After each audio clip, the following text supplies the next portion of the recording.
Hello and welcome to another episode of I Know Jax. I'm Joe Talentino. It's been a really busy week for me and I'm just now getting a chance to relax and catch my breath. God, I love weekends. Right now I'm looking forward to spring festival season, which is not that far away. I know it feels like it right now, but it will be here before you know it. And one of the events in the spring that I always look forward to is GastroFest in Hemming Park. And speaking of GastroFest, Chef Dennis Chan is a big supporter of GastroFest, and today we're visiting his restaurant, Blue Bamboo on Southside Boulevard.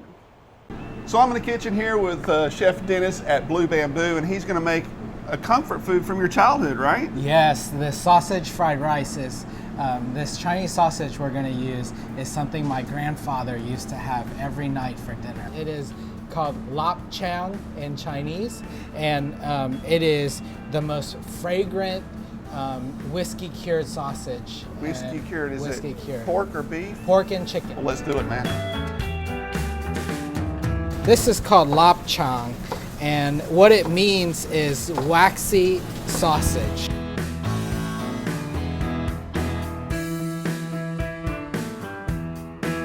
Add our rice. So you said a part of the flavor is toasting the rice. And so as you're cooking, imagine that each grain of rice is being toasted on all sides. No one ever said this is fast food fried rice. So how many thousands of times have you done that? This is what's good about classic Chinese fried rice is that it uses a little bit of soy sauce, salt, and pepper. And it's not flavored by the ingredients, but it is flavored by the toasting of the rice. Got you. So to finish this, we've added a little bit of salt, pepper, and a little bit of soy sauce. To finish, we're just going to put in some of these fragrant Thai basil leaves. And anytime you add a fresh herb like that and heat it a little bit, it adds a nice, delicate flavor. So that's like the purple basil? Is that the purple basil, gotcha. yes. Okay. And we put that in right at the end. So we're going to garnish our plate. We'll put our rice in first. This looks like a nice, healthy portion as well. Oh, yes. You knew I was coming. I don't want anyone to leave You knew I was hungry. coming, right? Yeah. So I've taken, now the Southeast Asian way of doing this is to take some fried shallots. I've fried some red onions because I like the texture and the crunch that red onions do. Gotcha. So we'll just mix those in as we're eating them. Okay. And then the topper on this is going to be some crispy basil leaves.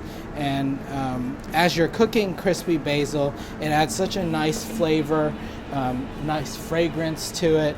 So that is our finished dish.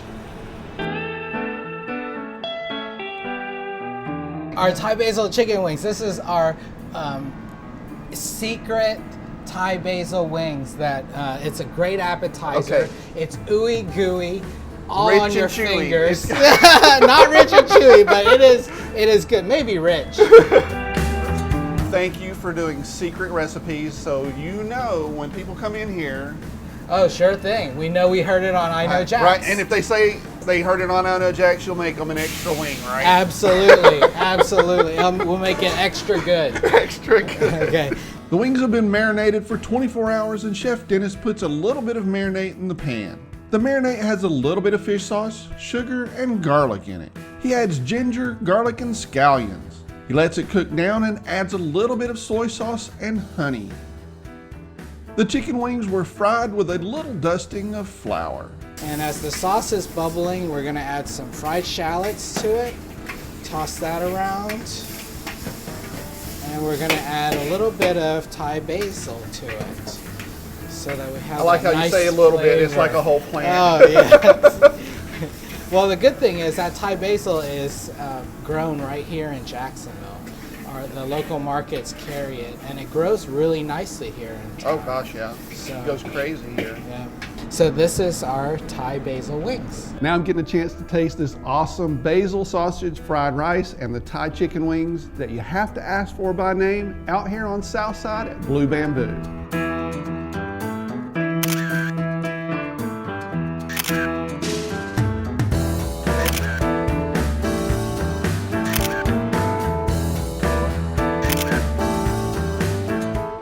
Chef Dennis does a lot of fun events in his restaurant. I still haven't made it out to his famous Dim Sum Sunday.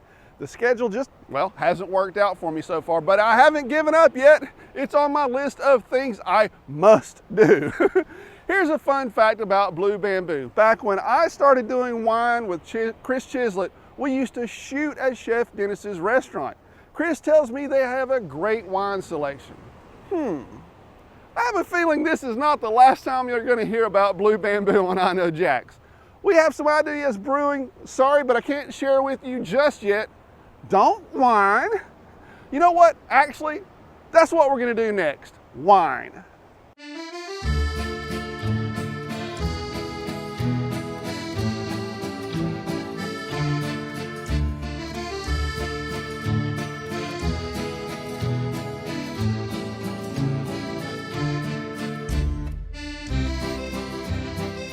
I'm here with my buddy Chris Chislett, the wine guy, and tonight he's going to teach us all about port wine, right? Yeah, we're going to be a little bit all over the place, as normal. Well, I mean, that's where we start. We're going to talk about port, then we're going to look at a little bit of a kind of food pairing. Okay, cool. With port. So this is the Dow's Ruby port. All right, this is kind of where port starts. There's a bunch of different types of ports. There's over 100 different grapes that you can potentially use in port. There's a few like Tinta Roriz, Tinta Kai, Tinta Barocca, Torrega Francesca, like crazy names. Sounds so foreign to me. Yeah, so those are the main big types of grapes. Well, we might even put them up on the screen.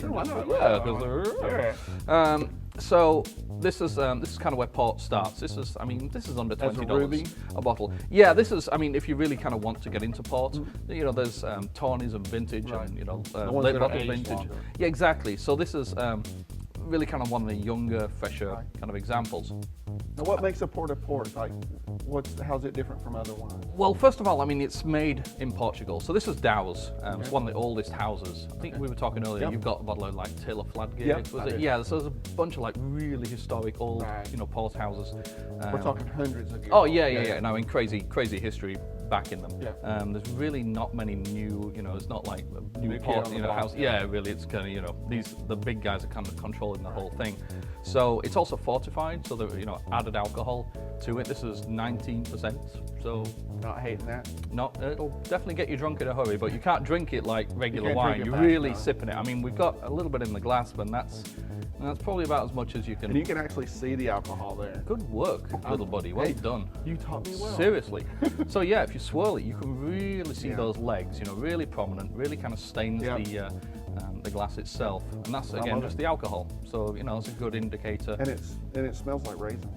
Really does. Well done. So yeah, if we give it a little swirl, Swirly. really smell the like concentrated fruit. Yeah, but dried fruit. Dried cranberry, raisins, prunes. Yeah, like plum. But so if you want to give it a little taste, we're gonna I'll let him do the tasting and the eating and all the fun stuff, and I'll just kind of talk while he's. That sounds. I can do that all night long. So what do you think? I mean, you see what I mean? A little sip is kind of good. It wakes up the palate, Sweet, but it's for sure. So it's going to be interesting to look at the cheese and the chocolate. The reason that I've got, really kind of two different food items. We've got a salty Stilton cheese. Right. I never would have thought of that. I liked it with chocolate. I've had it with chocolate desserts before. Yeah, for sure. The way that I liken like Stilton cheese and pairing it with like port, like a sweeter port, it's almost like chocolate covered popcorn. Shouldn't work. Shouldn't go together, but they do. Yeah, because it's like the salty and the sweet. So that's kind of what we're doing here. So the cheese, try the cheese. Yeah, sure. So have a little bit of cheese and essentially rinse it down with some of the port. The cheese is going to coat your mouth. This is all happening as we speak. And then you're gonna essentially the two parts combined, are going to give you this. I never would have thought like that. Euphoric tasting experience, but it really makes well. sense, right? Yeah. It makes sense once you. Because I've done the chocolate before. Because that's how I got introduced to port. Right. Was the dark chocolate. Right. Tort or whatever. Yeah. Well, and this is what we'd call a contrasting wine. Because it's on the other end of the spectrum. spectrum. Because you've got the sweet and you've got the salty. So if you want to try a little bit of the chocolate, this is what we call a comparative. Wine. Different ways of tasting foods with wine. So we've got the sweet and the sweet. We have the salty and the sweet. So That just kind of works as well. It's more obvious, you know, sweet with sweet. It really kind of does work. Such a horrible job we have. I know, not bad, right? I'm going to continue eating, you continue talking. Yeah, so this, I mean, so Dow's Ruby, it's under $20. You know, it's not like, not a lot of people drink port. If they drink it, it's as a food pairing kind of item. I mean, you can really taste the alcohol though. Oh, for sure. It, you know, at the back of your throat, it really kind of warms you up a little bit. Yeah. Sophisticated fireball. It has a way with words. It's unbelievable. Poetic, I would say. He pulls this. We'll see you guys again Really? on the next Line Guy segment.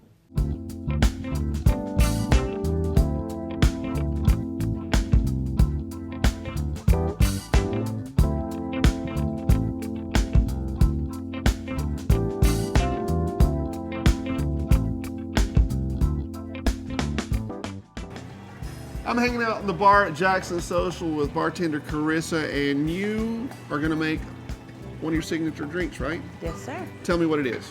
I have a Dutch Courage for you today, which is a gin-based drink. Okay. And it's a local gin from St. Augustine, which is winning many awards. It's a fantastic product. They're becoming So- internationally renowned for that gin. Yeah, it's they're making all kind of good alcohol down there. Some really good rum and Yeah. vodka, and now bourbon soon. So, really cool place. Yeah, cool. So yeah, I'm featuring the St. Augustine gin, and basically it's a martini. It's called Dutch Courage. Actually, the Dutch is the one who created what gin got known for. Oh, gotcha. Even though England is where it's popular, Yeah. it originated from the Dutch. Gotcha. So we have the St. Augustine gin. Use a pretty good amount of that. Then we have Bouchant, which is a kind of like Grand Marnier. It's a French cognac. It's orange liqueur. Gotcha. So Okay, cool. French Oh, based that or smells good. cognac based. Yeah, it's very good. Yeah. And then I have some bitters, which kind of balances out the grapefruit and the sweetness in the Bouchant. I make my own sour mix, so this is fresh lemon and agave, a little splash of that, Nice. and a little splash of our fresh grapefruit juice. We use the nice. Ruby Red, the real nice sweetness, nice Yeah. little tartness. Go ahead and give that a nice little shake. I like the way you shake it, baby. And then I do a fine strain on this. You could just do a single strain, which I don't mind, but Right. I like to get a lot of the pulp since I use a lot of fresh ingredients. Gotcha. I like to get the pulp out of there. Gives it a nice, smoother mouthfeel. You can leave it in and get your fiber for the Yeah! day. See how I think? And then, since we use the orange liqueur, I'm gonna use a little bit of Little orange peel. zest, yep.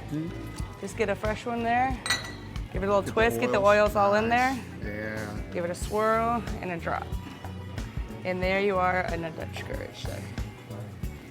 So. Here's to Dutch Courage.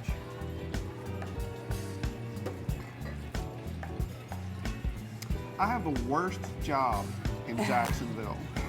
It's awesome. Thank Good? you. Yeah. Oh God, yeah.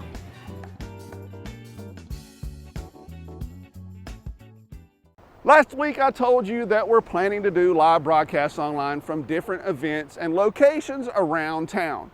There's so much going on in our city, and it's my job to show the fun side of Jacksonville. I have more details about what we're trying to do on my website at iknowjax.com/donate. That's where I'm going to launch our crowdfunding campaign, and I'm thinking I'll have even more information about that, well, next week. But if you want to support us, you can sign up on iknowjax.com/donate, and I'll send you an email to let you know as soon as we get started with the crowdfunding campaign. Are you an Instagrammer? I am too. I love Instagram, and I usually upload a lot of food photos and pretty pics from around town. Follow iknowjax at instagram.com/iknowjax. That's it for this week's episode of I Know Jax. Thanks for watching. I'll be back again next week. But you know what? Until then, I'll see you on the internet. I hope you enjoyed the video.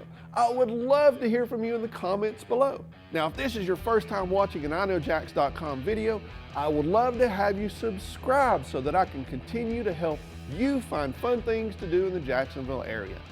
Every weekday, I do a daily video update to remind you of the things that are happening this week.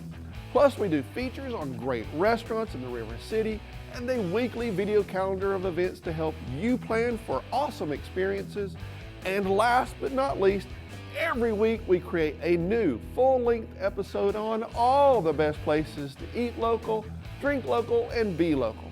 So subscribe, and I'll see you again soon.